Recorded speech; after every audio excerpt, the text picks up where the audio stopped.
Hi everyone, welcome back to a new episode on how to log in. In today's video, I will walk you through on how you can download Bet365 app on your device. It's a really quick and easy video, so make sure to stick till the end. And don't forget to subscribe and hit the notification bell so that you will be notified for any of our new uploads. Now let's get into the video. Firstly, you need to open up a Play Store or App Store on your device, and there search for Bet365.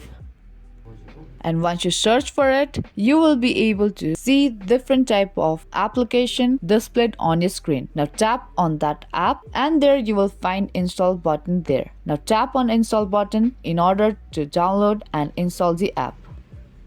There you go, you have successfully downloaded Bet365 app on your device. Now go back to your home screen and there you will find your app on your home screen. Now that's all it takes to download Bet365 app on your device. I hope this video helped you out. If it did, make sure to give this video a big thumbs up and subscribe to our channel. I will be back with more videos like this. Keep watching.